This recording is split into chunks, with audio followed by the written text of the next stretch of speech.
Hello everyone, this is Lala and today I'm talking about Survivor. So I very rarely, if ever, talk about Survivor and I am eventually going to into it regarding rewatching it and recapping the seasons and reviewing the seasons at some point. But obviously my bread and butter is Big Brother and I've talked about a few other things more consistently, so I've never really talked about Survivor a whole lot. Anyways, this video is about Survivor Cook Islands and Survivor Fiji.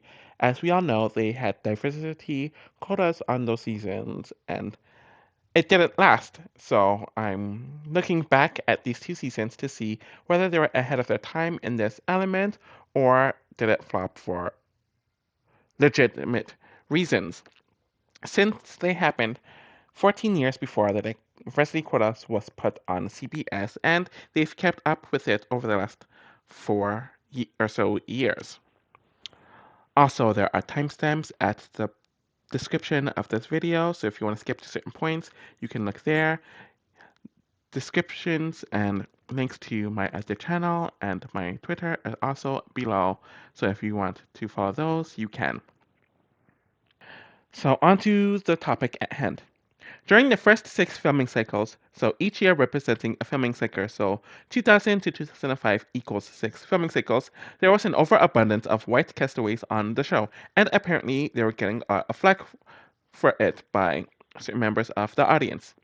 Since they wanted to combat the critiques and wanted to attempt to be more diverse, CBS decided to cast more racially diverse this time. And I'm guessing that they would have done this for Big Brother as well if it wasn't an All-Star season at that time, since this was when BB7 was being done, and there were still limited non-white people for options in Big Brother anyway, so they couldn't have done the diversity quota even if they wanted to on that show. The issue is a lot of the non-white people applied to the show, so they had to recruit. In the articles at the time, they mentioned that they had to go to Asian or Hispanic heavy enclaves or cities to recruit them, and about 85% of the cast, at least for Cook Islands, though I've heard similar numbers for Fiji, were recruited, meaning that they did not initially apply for the show, and often knew nothing about the show before the process.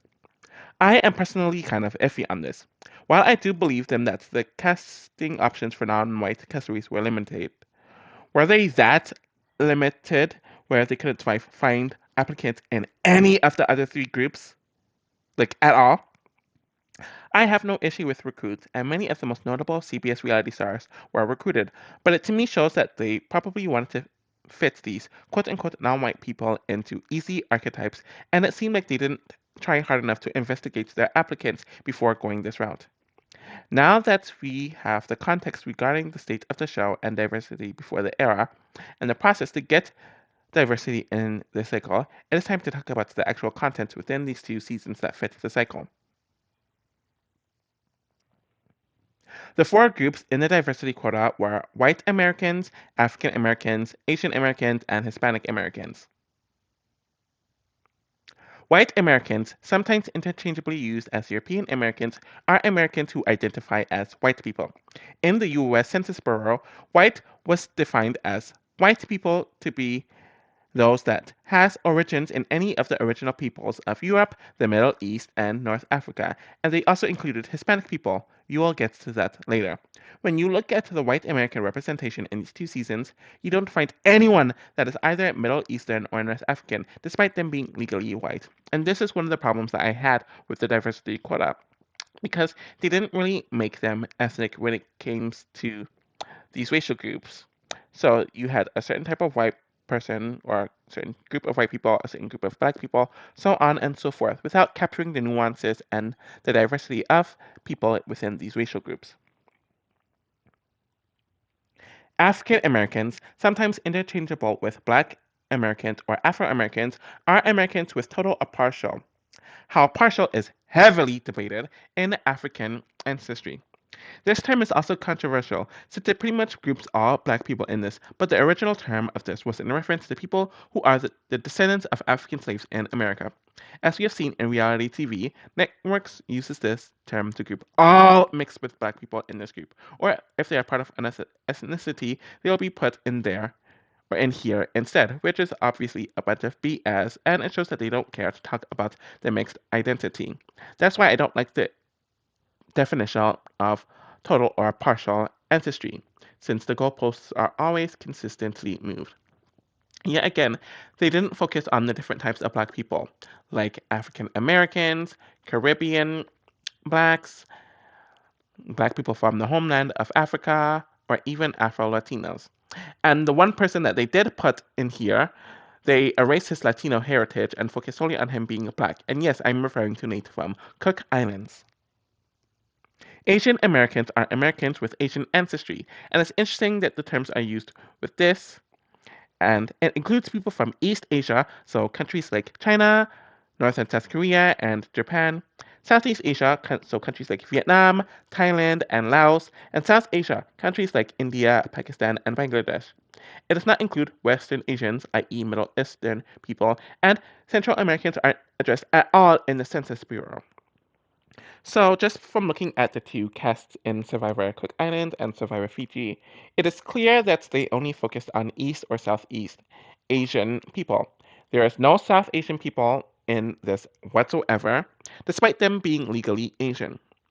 And obviously, there are genetic differences between South Asians and Southeast and East Asian people, since South Asian people have a lot of DNA from the Middle East and even some from Europe from the caveman times.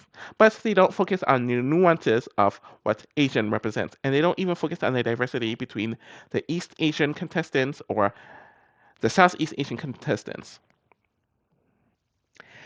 The last category is Hispanic and Latino Americans, and they are Americans of Spanish and or of Latin American background. It is weird that they grouped in Spain with this, despite the fact that they are white people, and all because they share the same linguistics. But the same thing isn't done with France and the Francophones, or the UK with the Anglophones. Anyways, the definition includes all people, regardless of race, who identify as Latino. I've addressed in a few videos on how comparing a pan-ethnicity that doesn't have a race is being compared to three racial groups, and I've seen others mention that it's because they're a mixed race group. But one, other mixed groups aren't given the same visibility or identity in the US. So, like biracial black and white people, biracial white and Asian people, biracial Asian and black people aren't given that same identity or focus. And this also ignores the fact that there are black Latinos, there are Asian Latinos, there are indigenous Latinos, and there are white Latinos. And I've already made a video on that. And just based on the type of Latinos that they cast on these two seasons, clearly anyone with African ancestry does not count and does not deserve to be represented as Latino here, so they would move them to the black section, and they either cast mestizos or white Latinos. I could go through each of their journeys in their seasons and all of that, but I won't for two reasons. One, I simply do not want to, and two, these seasons are known for having some of the most imbalanced edits in Survivor history, meaning that most of them were given under the radar or almost invisible edits. For seasons that were supposed to show and divulge into the diversity of the United States and to show different perspectives of people that come from these minority groups, with how not only does it affect their way of playing the game, but how not all Asian people, not how all black people, and not how all Latino people, or even all white people, are different from one another as individuals. They talked about it briefly on Cook Islands, especially in the first two episodes, with them wanting to represent their group of people in the best way possible. But they really didn't go into the nuances and the individuality of these groups, so it was a missed opportunity. I didn't realize this earlier until I started looking it up, where a decent amount of the Cook Islands castaways didn't like the fact that they're divided by tribes and they just felt like it was wrong. So maybe they didn't give a lot of the producers the type of material that they wanted to talk about the different groups and the race war, quote unquote. And when they all saw one another, they just treated one another as people. So they didn't necessarily go with the narrative that the producers might have wanted them to go into, which delved into the problem with that season specifically. Despite their best efforts, I do think one of the reasons why this diversity era of Survivor did not work out is due to the production team, and also the network, or the people in charge or in high positions of power in these networks. I remember when the Black Survivor alumni got together in 2020 to push for better diversity. You notice how it's almost always the black alumni or black people who has to fight for certain representation for underrepresented groups. That's besides the point. They mentioned that the production team and pretty much everyone behind the scenes were white, and due to that, they didn't have the informability or capability to actually capture the different nuances and perspectives of these minority groups/individuals. In addition to not being able to capture the depths of diversity on camera and through the edit, it was clear that they also didn't know how to edit a 20-player cast, which we got hints of in Palau, and the cast of Cook Islands and Fiji are 20-player casts. With all of that, it's just easier to under-edit most of the castaways and choose a figurehead of each group, which was mainly done in Cook Islands, while also editing out any talk of race in general in Fiji, despite its being very important. How they sold the racial diversity in 2006 also caused them a bunch of controversy, as they split them all up into racial tribes, and they talked about it a lot in the press. Also, it's annoying how they kept on confusing and interchangeably using race and ethnicity in a lot of these press pieces at the time, without the understanding that they are two different things. Apparently, Survivor lost some sponsorships, and people really didn't take it well at all, since it was portrayed as race wars. And what makes it even weirder is that I believe the tribes only existed together in the first 2 episodes before they did that huge swap. Of course, there were allegations that the producers were scared that the white players on Rarotonga, I believe, were sticking together and were going to dominate the season, and how some of the twists in the season were thrown in to give a higher likelihood of a POC winning the season. Hence the a coup for dominating and winning the last third of the season. And the entire situation is just bad optically, though they kind of put themselves in that position. Survivor Fiji started filming a few weeks into the airing of Survivor Cook Islands, and I do think they made some adjustments based on this. They didn't do a race tribe since they saw the loss of sponsorships and decreasing views on the prior season, and it also did not help that someone dropped out last minute, and there not being an alternate. So it would have been uneven, even if they did do the race slash ethnicity tribe. Despite the changes to Fiji, apparently race played a bigger role in the season, as there are two alliances called the Explorers and something else. I don't remember that alliance name. But because there's speculation about there being racial lines again, the black cast members, as well as the Hispanic cast members, to a lesser extent for the latter, made an alliance, and the final three were full of black castaways, so they dominated the entire season. But the fact that the producers did not want to show this on the edit and made it a part of the edit shows that they really weren't ready to handle the diversity that they were trying to attract this entire year. Or they're scared of losing even more sponsorships or claims of reverse racism taking place. Within a year of decreasing ratings, severe controversy, and a heavily recruited cast not bringing the strongest ratings or television, CBS decided to go back to the roots in Survivor China, or from that season onwards, with casting predominantly white casts, dropping the diversity quotas, and recruiting based on race slash ethnicity a lot less. And most fans feel like this season improved the show for the better. So when it comes to answering whether the 2006 filming cycles seasons were ahead of their time or not in this regard, the nuances as to why it was brought up and how it played out had to be addressed.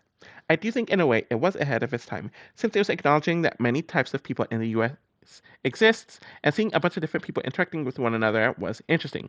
The issue is that they solely recruited people who more often than not had no idea what the show was or anything about the show based on their ethnicity or race, and they either had no idea in playing the game or were not interesting personalities themselves. And the way production initially patted themselves on the back for this was very self congratulatory, and it really just was not a good look. Now, I just wanted to bring up some brief talking points about how I feel about the current diversity era that has affected Survivor in the 2020s, and I do believe that they've done a lot better with this. One, we have seen many different types of people that are considered Asian, so we do see a lot of South Asian people in addition to Southeast Asian and East Asian, and we do see a different type of white people, or we see different types of white people. So you do see Middle Easterners, North Africans included in there as well as the Europeans. And I'm liking that they're finally starting to address that Latino doesn't just mean white Latino or mestizo Latino, as we're seeing some mulatto Latinos, we're starting to see some Afro Latinos, so on and so forth. The issue with this diversity era comes at the cost of personality as well, but in a different way. I think the personalities in a lot of these 50s seasons, sorry, 40s seasons, is the fact that a lot of them are very meta type super fans who are all about the game, the game, the game, the game, the game. And when you look up their history and background, a lot of them are upper middle class who has a lot of money, and while they are diverse pertaining their ethnicity and racial background, they aren't diverse pertaining their social class or personalities, and it is why a lot of the more recent seasons aren't nearly as interesting. So this is a difference compared to Cook Islands, where a lot of them were just very muted personalities because they had no idea what the show was about, didn't really care to learn what the show was about, and the production company and the network didn't know how to edit them. Anyways, that is my quick opinion on this topic, and it was definitely an interesting one since they tried what they're doing now almost 20 years ago, but it failed. And seeing how a lot of things were ahead of their time when it comes to them trying to implement change for the better, but it just didn't work out at the time, or it was just the wrong era. And sometimes it's good to try things again and for it to be more successful in a different time. Hopefully, I'll be able to talk about Survivor more and sooner, and thank you.